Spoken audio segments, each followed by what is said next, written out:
to make Pakistan great again, has the time come?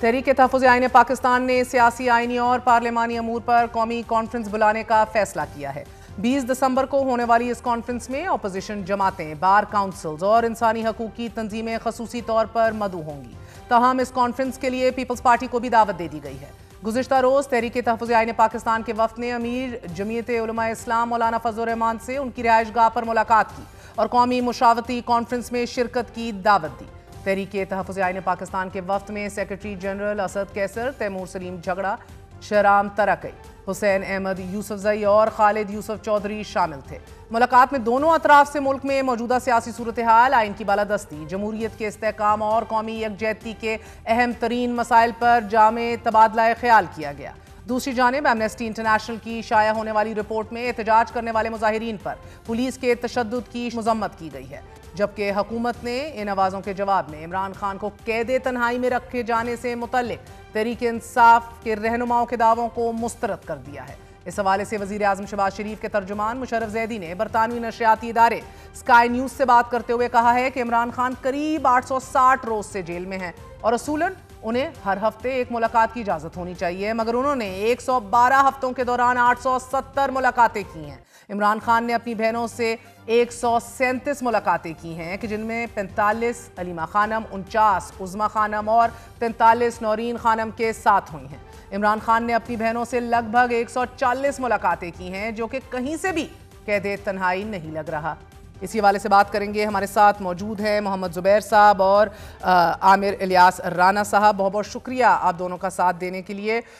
میں زبیر آپ سے آغاز کروں گی۔ پہل تو ایک بات بتائے دیجیے گا، کیونکہ سیاسی بیان نہ دینے کے اوپر جو ہے سارا معاملہ اٹکا ہوا ہے۔ قانونی جو تمام تر فیصلے ہیں ان کو بھی کوٹ کر کے کہا جاتا ہے کہ باہر آ کر سیاسی بیان نہ دینے کی بات کی گئی تھی، جس کی سرن خلاف ورزی کرتی ہے تحریک انصاف۔ آپ لوگ چلیں پرانا قانون ہے، مگر ہم بار بار نواز شریف صاحب کی بھی بات کرتے ہیں، تب تو آپ بڑے عملی طور پر بڑے متحرک بھی تھے پی ایم ایل این کے اندر۔ تب اور آج میں کیا فرق ہے؟ سیاسی بیٹھکیں گفتگو ہوتی تھی؟ اچھا، ایک تو مہر میں کلیریفائی کرتا ہوں، مشرف زیدی کا یہ جو بیان ہے کہ 840 سے پتہ نہیں کتنی ملاقاتیں ہوئی ہیں، اگر اس طرح سے میتھمیٹکس کی جائے جس طرح سے مشرف زیدی نے کی ہے، تو انہوں نے نمبر آف پیپل جو ہر ہفتے یا 10 دن کے بعد ملاقاتیں کرتے رہے ہیں عمران خان سے، اس کو ٹوٹل کو جمع کر کے 840 سے 850 ملاقاتیں بتائی ہیں۔ اس لحاظ سے نواز شریف سے ایک مہینے میں 600 ملاقاتیں ہوتی تھی، کیونکہ ہر ہفتے 150 لوگ جاتے تھے ملاقات کرنے کے لیے۔ سو اگر یہ اس طرح سے کاؤنٹنگ کا طریقہ کار ہے، that was supposed to be one meeting, and by the way وہ جو میں کہہ رہا ہوں 150 لوگ، وہ سیاسی 150 لوگ ہوتے تھے، جس میں ورکرز بھی ہوتے تھے، لیڈرز بھی ہوتے تھے۔ جو لائرز کے ساتھ ملاقاتیں ہوتی تھیں میاں نواز شریف کی، وہ الگ ہوتی تھی، وہ تھرسڈے کو نہیں ہوتی تھی، وہ تو ظاہر ہے ایز اینڈ وین جب جو بھی کیس لگنا ہوتا تھا اس سے پہلے یا بعد میں جو بھی ملاقاتیں ہوتی تھی۔ سو ایک تو مشرف زیدی صاحب نے یہ کیا کہنا چاہیے ڈس آنیسٹی سے یہ پیش کیا، یا ان کی سمجھ میں کچھ فقدان تھا۔ دوسری بات یہ ہے کہ بالکل جب ہم باہر آتے تھے تو ایک پریس کانفرنس نہیں کرتے تھے، کیونکہ ہر ایک کو شوق ہوتا تھا پریس کانفرنس کرنے کا۔ اگر نہال ہاشمی گئے ہوئے ہیں تو ان کو بھی شوق ہے کہ باہر آ کے پریس سے بات کریں۔ سعد رفیق بھی کرتے تھے، میں بھی کرتا تھا، مریم اورنگزیب بھی کرتی تھی، عطا تارڑ بھی کرتے تھے، مطلب سارے کرتے تھے۔ ایک نہیں ہوتی تھی پریس کانفرنس، کم سے کم 3 یا 4 ہوتی تھی۔ اور طلال چودھری بھی کرتے تھے جو آج منسٹر آف اسٹیٹ ہیں انٹیریئر کے، تو کوئی ریسٹرکشن نہیں ہوتی تھی۔ یہ کیسے ہو سکتا ہے کہ آپ سیاسی رہنما سے باہر ملنے گئے ہیں اور باہر آ کے آپ موسم کی بات کریں؟ بھئی آپ کو کیا ڈر ہے؟ سیاسی بات کر رہے ہیں نا، آپ کو ڈر کیوں ہے؟ آپ کو کس چیز کا خوف ہے؟ سو یہ بالکل ہی میرا خیال ہے زیادتی ہے، اور اگر یہ سمجھتے ہیں کہ وہ باہر آ کے پریس کانفرنس نہ کریں اس سے شاید عمران خان کی پاپولیرٹی کم ہو جائے گی، یہ بالکل غلط ہے۔ دیکھیں، جو مشرف زیدی نے گفتگو کی اس کو ڈس آنیسٹی زبیر صاحب نے قرار دیا۔ یہ زبیر صاحب اور وہ آپس میں طے کر لیں کہ آنیسٹلی کس نے کیا بات کرنی ہے، کیونکہ میں تو ان کی بات کا جواب دینے کا پابند نہیں ہوں، لیکن میں ان سے جو سن رہا ہوں، کبھی انہوں نے فوج کے بارے میں نواز شریف کے بہاف پہ یہ فکرے کہے تھے جو عمران خان صاحب کے ٹویٹس میں آ رہے ہیں، جو ان کی بہنوں نے، ان کے وکلا نے مسلسل کیے؟ پابندی جو لگی ہے وہ سیدھی سی بات ہے نا، کوئی ادھر چھپی ہوئی تو نہیں ہے نا۔ جب آپ آرمی چیف کے بارے میں کبھی کچھ کہیں گے کبھی کچھ کہیں گے، اور مسلسل کہے جائیں گے. کیا آدم نذیر تارڑ نے یہ بات نہیں کی کہ ہم سے ایفیڈیوٹ لیا جاتا تھا کہ آپ ملاقات کریں گے اور باہر جا کے کوئی سیاسی گفتگو نہیں کریں گے؟ انہوں نے یہ بات میں نے تو سنی کہ جب ہم دوسری سزا ہوئی تو ہمیں تو 4 ہفتے میں 1 دفعہ ملنے دیتے تھے اور ہم نے کبھی بات نہیں کی. تو اس بات کا تو زبیر صاحب جواب دے دیں کہ یہ آدم نذیر تارڑ نے کہی. عمران خان صاحب کے ساتھ لوگوں کی ملاقات ضرور ہونی چاہیے, ان کی فیملی کی, وکلا کی, اس پہ کوئی دو رائے نہیں. لیکن جب D G I S P R نے آ کے کہا کہ وہ فوج اور عوام کے درمیان میں دراڑ ڈالنے کی کوشش کر رہے ہیں, اور کوئی چھپ کے نہیں کہا, عمران خان نے بھی, ان کی بہنوں نے کہا کہ پیغام اس سے بھی زیادہ سخت تھا جو آخری پریس کانفرنس ہوئی ہے, جو آخری ملاقات ڈاکٹر عظما کی ہوئی, تو انہوں نے بھی انکار نہیں کیا کہ وہ تو بہت سخت گفتگو کر رہے تھے. تو کیا ملاقاتیوں میں شہزاد اقبال کو میں نے سنا پچھلے دنوں جو کہہ رہے تھے کہ میں گیا تھا نواز شریف سے ملنے, مریم نواز سے, اور جرنلسٹوں کی بھی آئی کہ ہم جاتے تھے لیکن ہم کہتے تھے ہمیں کوئی خبر چاہیے, ہم کرنی ہے, تو انہوں نے یہ کہا کہ نہیں, ہم سیاسی بیان نہیں دیں گے کیونکہ اس پہ پابندی ہے. اس پہ زبیر صاحب بتا سکتے ہیں ان کو کیا کہتے تھے, یا یہ جھوٹ بول رہے ہیں جرنلسٹ؟ جی زبیر صاحب. جی نہیں, جھوٹ نہیں بول رہے.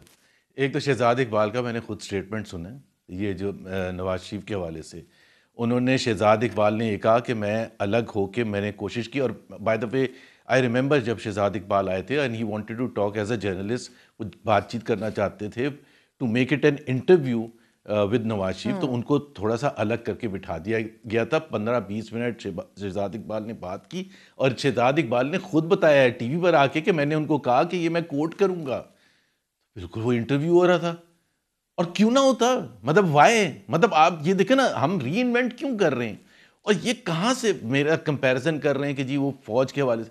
میاں نواز شریف اپنے وقتوں میں فوج کے حوالے سے وہ بات کر چکے ہیں, چاہے وہ کارگل کے حوالے سے تھا یا کسی اور وقت کے حوالے سے تھا, انہوں نے کوئی کمی نہیں چھوڑی. سو اب یہ مقابلہ کرنا کہ اس نے زیادہ کہا ہے, اس نے کم کہا ہے, اب یہ مقابلہ ہو رہا ہے کہ جی کیا کس نے زیادہ کہا کم کہا. میں نہیں کہتا, اور بائی دا وے میں تو ترجمان تھا, مجھے ڈیفینڈ بھی کرنا پڑتا تھا جب بہت سے ٹویٹس ایسے ہوتے تھے جو مریم نواز کرتی تھی یا کچھ, جس میں وہ کہتے تھے ہم فلانے کو سمیش کر دیں گے, تو ہمیں کہا جاتا تھا کہ اس کو ری ٹویٹ کریں, اور بڑا مشکل ہوتا تھا, میں تو کیونکہ ترجمان تھا. سو یہ جو ڈبیٹ ہے نا کہ عمران خان کو اس لیے کہا جا رہا ہے کیونکہ وہ فوج کے خلاف, اب اپنے وقت کے حساب سے جب انہوں نے جنرل قمر باجوہ یا جنرل فیض حمید کے بارے میں کہا, اور مسلسل کہا اور کنسسٹنٹلی کہا, اور جنرل مشرف کے بارے میں کیا کہا, سن 71 میں کے حوالے سے کیا کہا. اب ایک طرف وہ کہتے ہیں کہ جی یہ تو ایک لا حاصل بحث لمبی چھڑ جائے گی نا, the merits of اور the demerits of both, اور اس میں بھی کوئی شک نہیں ہے کہ واقعی درجہ حرارت تو ایک unprecedented levels تک لے گئے ہیں عمران خان صاحب, نہ ہی وہ اس سے ریٹریٹ کرنے جا رہے ہیں in the coming days. سو اب یہ جو بیٹھک پشاور میں ہو رہی ہے تحریک تحفظ آئین پاکستان کی امبریلا کے نیچے, آپ کو اس سے کچھ نکلتا دکھ رہا ہے؟ اچھا, ایک تو یہ پشاور میں, اسلام آباد میں ہو رہی ہے. جی پشاور میں. زبیر صاحب سے پہلے پوچھ رہی ہوں پھر آپ سے پوچھتی ہوں. جی دیکھیں اس سے ایک بات یہ ہے کہ 27ویں امینڈمنٹ جب ہوئی ہے, اس سے پہلے 26ویں ہو چکی تھی, 27ویں جب ہوئی ہے تو ہم سمجھتے ہیں کہ آئین بالکل ختم ہو گیا. میں نے تو بلکہ سجیسٹ کیا ہے کہ اس کا نام بھی چینج کیا جائے, تحفظ آئین نہیں ہے یہ, تو دوبارہ سے آئین بنانے کی ہم نے بات کرنی ہے. سن 73 کا آئین تو بالکل ان آل لیٹر ان اسپرٹ ختم ہو چکا ہے. اب بات یہ ہے کہ we have to get everyone on the platform. دو چیزیں ہیں, ایک تو یہ ہے کہ عمران خان نے خود فیصلہ کیا کہ جتنی بھی سیاسی جدوجہد کی جائے گی وہ اس پلیٹ فارم سے کی جائے گی, تحریک تحفظ آئین پاکستان کے, جس سے محمود اچکزئی چیئرمین ہیں, اور اس میں پی ٹی آئی بالکل بہت سٹرونگلی ریپرزینٹڈ ہے. جنرل سیکرٹری اسد کیسر ہیں, سلمان اکرم راجہ اس میں بہت انوالو ہوتے ہیں, تیمور جھگڑا میرے ساتھ اکنامک ٹیم کا حصہ ہے, پولیٹیکل ٹیم کا بھی حصہ ہے. تو یہ, اور پھر ہم نے کہا کہ سول سوسائٹی کو لایا جائے کیونکہ الگ الگ بہت سے لوگ شور مچا رہے ہوتے ہیں. تو let all of those people who think کہ پاکستان کو واپس لے کے آنا ہے جمہوریت کے راستے پر, ان کو جرنلسٹ ہیں, سول سوسائٹی ہے, لیگل کمیونٹی ہے, دوسرے لوگ ہیں, دوسری پولیٹیکل پارٹیز ہیں, جماعت اسلامی کے لیاقت بلوچ سے بھی جا کے ملے, ان کو بھی انوائٹ کیا کہ بھئی آپ. مگر سر میں سب سے زیادہ کلیدی کردار مولانا کا بھی دیکھ رہی ہوں. اگر آپ کو یاد ہو سر کہ مولانا صاحب نے بڑا کلیدی کردار ماضی میں بھی ادا کیا ہے. مولانا صاحب آپ لوگوں کے ساتھ تھے, انہوں نے جلسے بھی کیے, لانگ مارچز بھی کیے, ان مارچز سے یقیناً نواز شریف صاحب کو فائدہ ہوا, اور بالکل اس کے فوراً بعد ان کو لنڈن بھی بھیج دیا گیا تھا. کیا اس بار مولانا عمران خان کے لیے کچھ کر پائیں گے؟ دیکھیں مولانا فضل الرحمان سیاست اپنی, جی میں زبیر صاحب جواب دے دیں, عامر آپ کے پاس آ رہی ہوں. اس میں ہمارا تھوڑا سا ڈفرینس آف اوپینین ہے with in this plate form T T A بھی. میں بھی یہ سمجھتا ہوں کہ مولانا صاحب وہ رول نہیں پلے کرنا چاہتے ایک حکومت سٹنگ حکومت کے خلاف جس کی وجہ سے عمران خان کی راہ ہموار ہو. اور میں ابھی بھی یہ کہتا ہوں, ٹی وی پر بھی بیٹھ کے کہہ رہا ہوں, مشفق ہو کر کبھی یہ تھنکنگ ہے کہ وہ نہیں جوائن کریں گے. دیکھیں ان کی سیاست کو جتنا نقصان عمران خان نے پہنچایا ہے اور کسی نے نہیں پہنچایا. Nawaz Sharif was never that threat for ہم.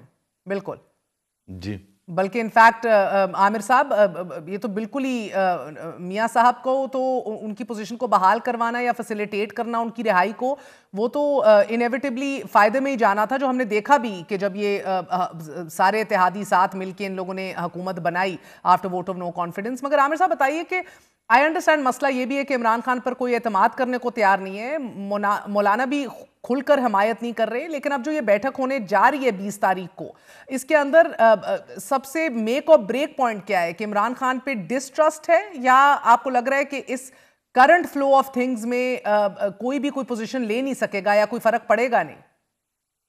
دیکھیں زبیر صاحب اس تحریک تحفظ عین پاکستان کے اہم ترین رہنما ہیں, اور ان کی رائے یہ تھی کہ بہت سارے لوگ ادھر ادھر شور کرتے ہیں, ان کو اکٹھا کر لیں. جب سوچ اس طرح کی ہوگی تو پھر لوگ نہیں ہوتے اکٹھے, پھر وہ اپنی اپنی بولی بولتے ہیں آ کے کہ جی اچھا آپ ہمیں اس قابل سمجھتے تھے کہ ہم شور کر رہے تھے تو ہمیں بھی ساتھ ملا لو, اسے بھی ملا لو, بٹھا لو, بات کر لو. دیکھیں یہ ہوتی ہے سیاسی قیادت کی ایبلٹی. نواز شریف اور زرداری نے اگر پی ڈی ایم بنایا تھا اور مولانا فضل الرحمان کو اس کا سربراہ بنایا تھا, تو یہ ان کی دونوں کی سیاسی دانست میں تھا نا کہ مولانا فضل الرحمان کو لے کے ہمیں اپنے مقاصد حاصل کرنے ہیں, مولانا فضل الرحمان کو اپنے مقاصد حاصل کرنے تھے.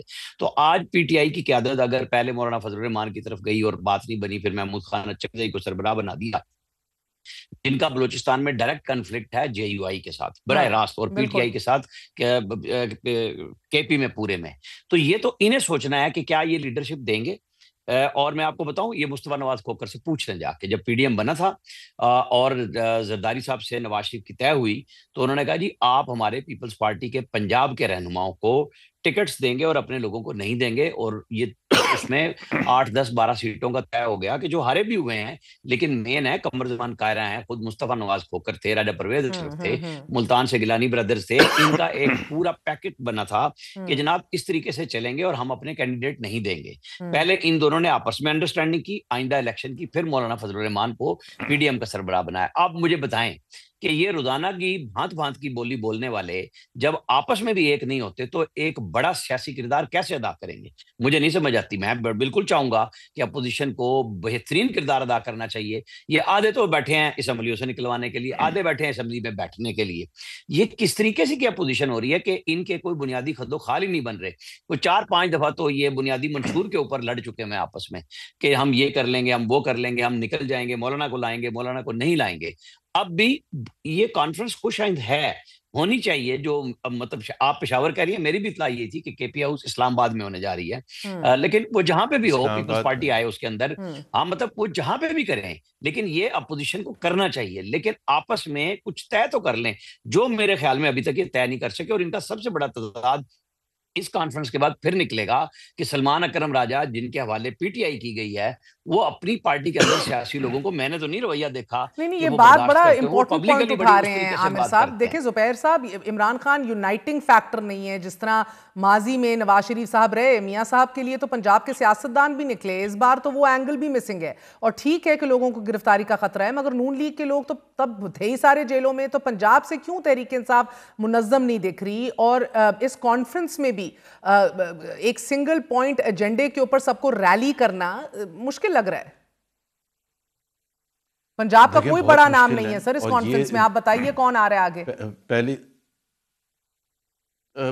سلمان اکرم راجہ آپ خود نام لے رہی ہیں, تو وہ ظاہر ہے جنرل سیکرٹری ہیں, پنجاب سے تعلق ہے, لاہور سے تعلق ہے. سر اپنی جماعت میں ان کے اوپر سوال اٹھایا گیا ہے نا بار بار, ان کو نہیں ہیں تو سیکرٹری جنرل. دیکھیں نا, دیکھیں وہ کمپیریزن کرنا اس لیے تھوڑا سا مشکل ہے کہ جس طرح سے برے طریقے سے پی ٹی آئی کو کے پیچھے حکومت گئی ہے پچھلے 3-3.5 سال میں, جس طرح سے اریسٹ کیا ہے, جس طرح سے ڈرایا دھمکایا جاتا ہے, جس طرح سے آج بھی جاری ہے, تو وہ پارٹی فنکشنل ہے تھوڑی بہت, وہ بھی بہت بڑی بات ہے. دیکھیں مہر آسان کام نہیں ہے.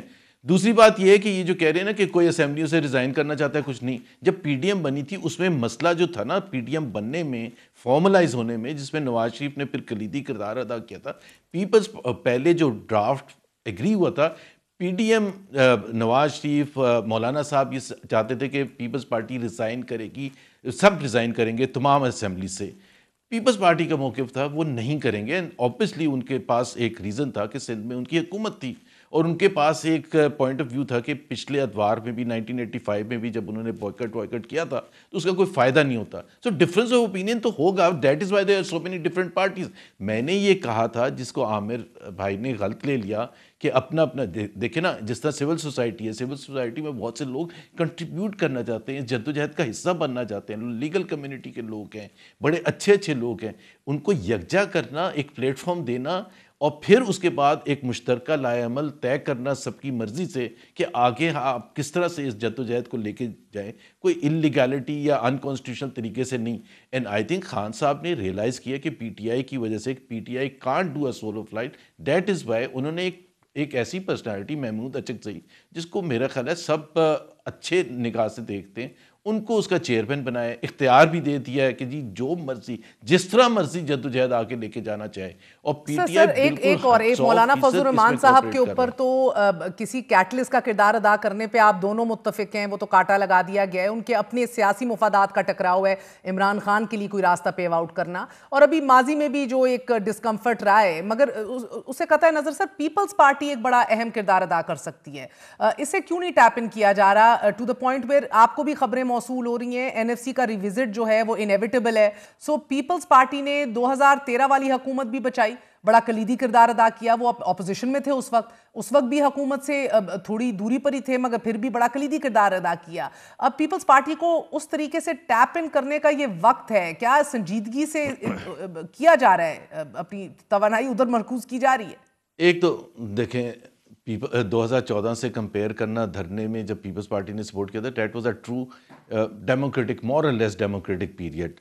اس وقت وہ نہیں ہے. پیپلز پارٹی اس رجیم کا حصہ ہے جس میں continuation of the system is, میں تو اسی لیے کہہ رہی ہوں continuation is important, but Bilawal کا وزیر اعظم بننا، این ایف سی کو ریوزٹ کرنا، یہ سارے وہ کانٹے ہیں سر، دریا جو ہے جو عبور کر کے آگے بڑھنا ہے، اور یہ وداؤٹ اے فائٹ عبور نہیں ہوگا. دیکھیں نا ابھی تک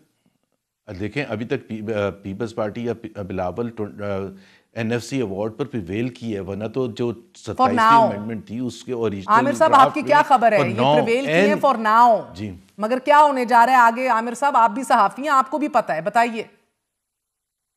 مجھے نہیں سمجھ آئی کہ وہ اس کو ڈیموکریٹک پیریڈ کہتے ہیں جس پہ دور ساروں کے ساتھ ایک جیسے ہوتے ہیں.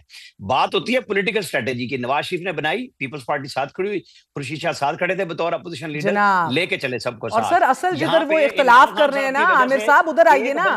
ایک کھڈے سے تو بچ بچا ہو گیا پیپلز پارٹی کا، ابھی 27ویں کے اندر این ایف سی کو ریوزٹ نہ کرنا، 28ویں کے اندر یہ آگے کتنی بڑی کھائی ہے بتائیے. میں آپ کو بتاؤں، پیپلز پارٹی کہیں نہیں جا رہی، چاہے وہ رکوا لیں ترمیم کو نہ رکوائیں، وہ اس سسٹم کا حصہ ہے. ان کے بینیفٹس اس کے ساتھ جڑے ہیں. اگر وہ اس وقت نہیں چھوڑ رہے تھے جو زبیر صاحب نے بتائی بات کہ 13 میں پیپلز پارٹی سندھ گورنمنٹ کو نہیں چھوڑنے کے لیے تیار تھی، اس لیے ساتھ بیٹھ گئی، جی فلانے میں ہم نہیں چھوڑیں گے، پی ڈی ایم بنوا دیا، سب کچھ کیا، وہ اب کیوں چھوڑ دیں گے؟ اب تو وہ صدر پاکستان ہے، اب تو وہ آئینی عہدوں پہ بیٹھے ہوئے ہیں. یوسف رضا گیلانی سندھ گورنمنٹ لے کے بیٹھے ہیں، ان کو داؤ لگنے کا انتظار ہے گورنر راج کی صورت میں. کے پی میں بلوچستان ان کے پاس ہے، ان کے لیے کیا پڑی ہوئی ہے؟ وہ کرتے رہیں گے باتیں، نہروں پہ بھی کی ہیں، دوبارہ بھی کی ہیں، اور آئینی ترمیم بھی کرا رہے ہیں. وہ کوئی پیچھے ہٹ رہے ہیں کسی چیز سے؟ میرا نہیں خیال کہ وہ سسٹم سے جائیں گے. نہیں سسٹم سے آپ سسٹم سے تو نہیں جائیں گے سر، بیکاز بہت زیادہ آئینی پرکس اور پریویلیجز ہیں. ایک منٹ وہ اپنا ڈیموکریٹک چہرہ بھی رکھیں گے اس ملاقات میں، جو یہ جو میٹنگ رکھ رہے ہیں اس میں بھی جائیں گے اور اپنی بات کر کے بھی آئیں گے. عامر صاحب این ایف سی میں مسئلہ تو ہے، آج پیپلز پارٹی نہیں مان رہی، کل اگر بلاول وزیر اعظم بن جاتے ہیں تو کرنا تو ان کو وہی پڑے گا. یہ تو انڈرسٹوڈ ہے. میرا نقطہ یہ ہے کہ پیپلز پارٹی کو ساتھ ملا کر تھوڑا حکومت پر دباؤ ڈالا جا سکتا ہے، یہ مارجن بھی نہیں ہے ابھی تحریک تحفظ عین پاکستان کے پاس. میں اس لیے نہیں مان رہا کہ یہ بہت سارے لوگ کہتے ہیں نا وہ جی پیپلز پارٹی کو، صدر پاکستان کے پاس وہ اختیار آئین میں وہ واحد موجود ہے کہ انہیں یہ کہنے کی بھی ضرورت نہیں ہے کہ جی عدم اعتماد لاہور نکالو. وہ کہہ دیں میں ہٹ رہا ہوں اور شہباز شریف اعتماد کا ووٹ لے لو، کرا لیں.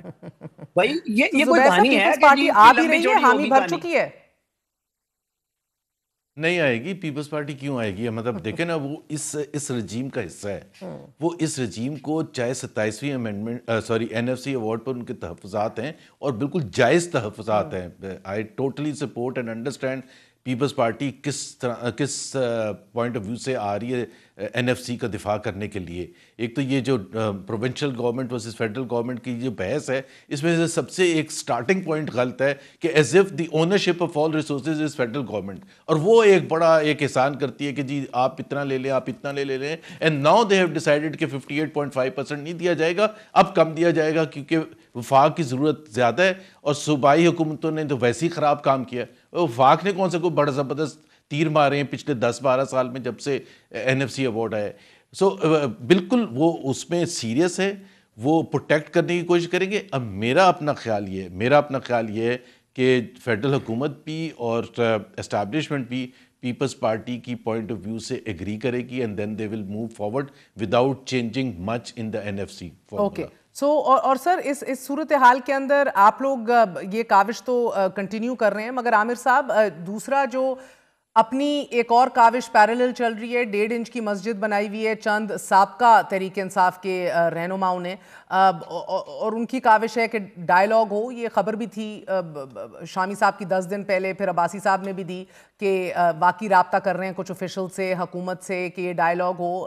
اس کے اندر آپ کے عمران اسماعیل ہیں، فواد چودھری سمیت ہیں. Do you see that going any where? آپ نے 1.5 انچ کی مسجد کہہ کے ان کے چورن کا کام ہی فارغ کر دیا. مجھے یہ بتائیں کہ عمران خان کی PTI میں یہ فواد چودھری کہاں سے آ گئے، اسماعیل کہاں سے آ گئے؟ ان کا کیا کام ہے بھائی؟ یہ بھاگے پھر رہے ہیں کہ ہمیں ساتھ لے لو، وہ بات نہیں کرتے، ملتے نہیں ہیں. اچھا جی $1 ارب لائیں گے، او بھائی $1 نہیں لا سکتے آپ ان کے ذریعے. یہ آپ جو اچھی بلی بیچاروں نے جیل کاٹ لی ہے کوٹ لکھپت والوں نے، ان کو بھی گندا کرنے کی کوشش ہے. شاہ محمود قریشی کو، ڈاکٹر یاسمین راشد کو، اعجاز چودھری کو. اللہ کے بندو، وہ بیچارے اوریجنل جیل میں ہیں، آپ ان کو بھی گندا کرتے ہیں ملاقات کر کے. یہ کس چکر میں بیٹھے ہوئے ہیں؟ یہ بس خبر برائے خبر آ گئی. ہمارے دوست ہیں انصار عباسی صاحب، شامی صاحب بڑے بزرگ ہیں، دی ہوگی خبر، لیکن ان کا 0/0 کا نتیجہ کیا ہوتا ہے مجھے بتا دیں. 0+0 جتنے مرضی ضرب جمع لگا لیں، اینڈ پہ 0 آنا ہے. وہ PTI کی اوریجنل بریڈ، وہ عمران خان کو اگر قائل کر لیں تو کوئی بات بنتی ہوئی نظر آئے گی. عمران خان مانتے کسی کی نہیں. ابھی تو آپ دیکھ لیں یہ جو تحریک تحفظ آئین پاکستان کا بیڑا غرق عمران خان کے اپنے ہاتھوں سے ہوگا نا. ذرا چل تو لیں گے، ذرا تحریک تو شروع کریں، پھر دیکھیں وہ جب اعلان کریں گے پھر کیا ہوگا. زبیر صاحب کیا کہیں گے؟ یہ دیکھیں، ایک تو میں اس بات سے ایگری کر رہا ہوں کہ جو ڈسپائٹ دا فیکٹ کہ فواد چودھری اور عمران اسماعیل والوں کی وغیرہ کی سنسیئر کوشش ہے، میں پرسنلی بات کر چکا ہوں. ظاہر سی بات ہے وہ خان صاحب کے ساتھ اتنے عرصے رہے ہیں، ان کے ساتھ ظاہر تعلقات بھی ہیں، وہ سمجھتے ہیں کہ خان صاحب نے بہت سفر کر لیا اور کچھ نہ کچھ ہونا چاہیے. بٹ ہیونگ سیڈ دیٹ، جو میرا اور فواد چودھری یا عمران اسماعیل کا ڈفرینس آف اوپینین ہے، اس میں اتنا آسان نہیں ہے کہ آپ تھوڑا سا پیچھے ہٹ جائیں، وہ تھوڑا سا پیچھے ہٹ جائیں. اور فیڈرل حکومت جو ہے PMLN اس میں کیوں ایسے ہی پازیٹیو کردار ادا کرے گی؟ وہ میٹنگ کرنے کے لیے تو وہ کریں گے. ہاں جی کچھ نہ کچھ ہونا چاہیے، ٹیمپریچر کم ہونا چاہیے. It's a non starter. Effort کرنے میں کوئی خرابی نہیں ہے، but it's a non starter. آپ لوگ انڈرسٹینڈ کر رہے ہیں کہ ایفرٹ آپ کر رہے ہیں but it's a non starter. نہیں، میں اپنی بات نہیں کر رہا. میں وہ بھی سر اس ماحول میں تو نان سٹارٹر ہی ہے نا، ورنہ ماضی میں ہم نے کیا کیا نہیں دیکھا. میاں صاحب پرویز مشرف کی جیل میں تھے، اس وقت ملاقاتیں بھی ہو گئی، کسی کو کانوں کان خبر نہیں ہوئی. پھر آپ نے دیکھا کہ دوسری بار اعجاز شاہ کے بقول رپورٹس میں کچھ اور ہوا تھا، اس وجہ سے نواز شریف عمران خان دور میں باہر چلے گئے. تو ہونے کو تو کچھ بھی ہو سکتا ہے، لیکن ہونے کو کچھ بھی ابھی نہیں ہو سکتا، ایز آف رائٹ ناؤ نہیں ہو سکتا. ابھی ایک چیز ہے، جس طرح ابھی اگر حکومت سنسیئر ہو تو کم سے کم ایک چیز تو کرے نا، کہ تاکہ چیزیں آگے بڑھنے شروع ہیں. سر حکومت نے اپنی سنسیئرٹی آپ کو تو ثابت کرنی نہیں ہے نا، ان کو سنسیئرٹی یا لیجیٹیمیسی یا کریڈیبلٹی کی تو ایشوز ہی نہیں ہے. ٹائم بائی کرنا ہوتا ہے نا، ایک ٹائم بائی بھی کرنا ہوتا ہے. ایک آپ نے دوسرے آڈینس کو، انٹرنیشنل آڈینس کو، سر عامر صاحب ٹائم بائنگ کو ایشو ہے اس حکومت کے لیے. پہلے بھی 10 ایئر پلان کا سنا تھا، ادھر بھی لگ بھگ کچھ ایسا ہی سن رہے ہیں. مجھے تو یہ نہیں سمجھ آتی کہ یہ انٹرنیشنلی کس کو ڈھونڈ رہے ہیں، کہ کون ان کے لیے آئے گا. یہ تو ٹرمپ پہ بیٹھے ہوئے تھے 20 جنوری سے، عمران خان نے مذاکرات اس کے لیے توڑ دیے تھے. وہ کس کا نام لیتا ہے روزانہ؟ ذرا زبیر صاحب لے لینا نام کہ وہ کس کی بات کرتا ہے اور روزانہ کرتا ہے. مودی کی تو چھیڑ بنائی ہوئی نا، ان کی بھی بنی ہوئی ہے. جو پی ٹی آئی کے ساتھ لگے ہوئے ہیں کہ سارے $1,000,000 ہم نے لگائے ہیں, وہ آئے گا, وہ یہ کر دے گا, وہ کر دے گا, سارا کچھ اڑا کے رکھ دیا. وہ نام بھی نہیں لیتا, وہ پوچھتا بھی نہیں ہے. اور امریکہ نہیں ہے تو باقی کون سا ہے؟ مجھے بتا دیں آپ کہ یہ اس چکر میں لگے ہوئے ہیں. ان کو یہاں کی ریالٹی سمجھنی چاہیے. سیاسی طور پہ ان میں کسی میں ضرورت ہوگی عمران خان سے جا کے بات تو کریں.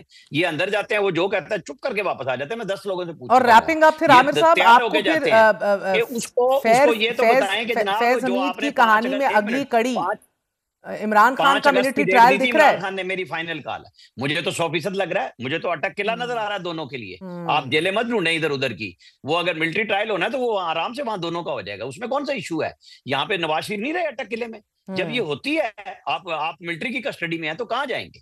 آپ کی کنیکٹیوٹی فیض حمید کے کیس میں سیدھی سی ہے, یہ پہلے سے ہے. یہ جی ایچ کیو ٹرائل ایسے نہیں روکا گیا, جی ایچ کیو حملہ کیس کئی مہینوں سے رکا ہوا ہے. وہ شفٹ ہوگا یا یہ شفٹ ہوگا. وہ فائل ہینڈ اوور ہو سکتی ہے ٹو دی ملٹری کورٹس اگر اتنی شواہد سامنے آ گئے. وہ دیکھیں نا مہر, میں اس کا ایک بس چھوٹا سا جواب, اگر چیزیں آ رہی ہیں نا تو بڑی سامنے کی بات ہے. کسٹڈی تو مانگ لی جائے گی. پہلے بھی سویلین کورٹ سے کسٹڈی مانگی گئی تھی سب کی جن کے ملٹری کورٹ میں ٹرائل ہوئے ہیں. عامر بھائی جو بھی بول لیں, 2.5 سال ہو چکے ہیں May 9 کو. جو ہمیں ابھی تک ایویڈنس بتایا گیا, بہت بڑا ایویڈنس, وہ 2 یا 3 پولیس والے جو بھیس بدل کے صوفوں کے پیچھے سن کے May 7 کو جو میٹنگ ہوئی تھی پی ٹی آئی کی, وہ ایویڈنس ہمیں پتہ ہے. مجھے اس سے آگے کوئی اسپیکولیشن نہیں کرنی ہے. اس کا مطلب یہ کہ 2.5 سال میں آپ کے پاس کچھ اور نہیں آیا. اور اگر آیا ہوتا 14 مہینے کی وہ جو اب عامر صاحب ہنس دیے, میں تو سمجھ ہی نہیں رہی سر, کبھی آپ ہنس دیتے ہیں کبھی عامر صاحب ہنس دیتے ہیں. نہیں مطلب آپ خود بتائیں نا کہ یہ بھونڈا ایویڈنس آج تک کبھی آپ نے سنا ہے کہ 3 بندے ایک میٹنگ میں پہنچ گئے سب سے بڑی پولیٹیکل پارٹی کے اور پتہ ہی نہیں چلا کسی کو. زبیر بھائی یہ ایویڈنس اسی طرح کے ہیں, گڈ ٹو سی یو والے. ہم بیٹھے ہیں, ہم نہیں ہم بیٹھے ہوئے ہیں, لے آئے نا. وہ بجائے قانون اور لا پہ بلیک ڈکشنری پہ فیصلے دینے والے وہ کھوسا صاحب چیف جسٹس ہو کے 3 کیس سے زیادہ نہیں سنتے تھے. وہ بھائی اس ملک میں جوڈیشری نے ہمیشہ یہی کردار ادا کیا. آپ سمجھتے ہیں کہ آپ یہ باتیں کر کے تو سزائیں نہیں ہوں گی؟ وہ بھائی ہوں گی, ہو چکی ہیں. آپ کس کو بچا رہے ہیں, کس کو بتا رہے ہیں؟ بھائی آپ کو ریالٹی سمجھنی چاہیے. آپ نہیں سمجھ رہے تو بس ٹھیک ہے, پھر آپ کہتے رہیں کہ وہ دیکھ رہا تھا, فلانا دیکھ رہا تھا. جب وہ چکری میں ایک بیان آئے گا جس کی ضرورت ہوئی, ویسے تو فیض حمید ہی بولنے والے ہیں, باقی تو چھوڑ دیں آپ, کیا بات ہوگی. بہت شکریہ زبیر صاحب, عامر الیاس صاحب, دونوں کا بہت شکریہ. ناظرین, پاکستان کی تاریخ بھی بڑی ہی عجیب ہے. جو اس وقت وزیر اعظم ہیں یہ محض 5 سال قبل جیل میں تھے. اس کے بعد ان کے اوپر فرد جرم عائد ہونا تھی, اور ان کا بھائی جو ہے وہ بھی جیل میں تھا. اب ان کی بھتیجی بھی جیل میں تھی. آج پوری کی پوری جماعت جو ہے وہ برسر اقتدار ہے, تمام اہم عہدوں پہ بیٹھے ہوئے ہیں. آج وہ وزیر اعظم ہیں. ہونے کو واقعی کہتے ہیں پاکستان میں کچھ بھی ہو سکتا ہے, لیکن آج کل جو دکھ رہا ہے, جو ایک چیز نہیں ہو سکتی وہ ڈیل نہیں ہو سکتی جو خان صاحب نہیں ماننے کو تیار, اور ان کے لیے وہ سلیک نہیں کٹ ہو سکتا کہ جو باہر بیٹھے ہوئے کاٹنے کو تیار نہیں ہے. جو کل جن لوگوں کو جیل میں ڈال رکھا تھا, آج وہ خود جیل میں ہیں, مگر حالات بہت بدل گئے ہیں. جنہوں نے انڈرسٹینڈنگ کرنی ہے, دکھانی ہے, بڑا دل جگرا دکھانا ہے, وہ بھی دکھانے کو تیار نہیں ہے. جنہوں نے لچک اور فلیکسیبلٹی دکھانی ہے جیل کی سلاخوں کے پیچھے سے, وہ بھی دکھانے کو تیار نہیں ہے. اللہ سب کو اپنے حفظ و امان میں رکھے. آج کے لیے اتنا ہی. گڈ نائٹ, اللہ حافظ.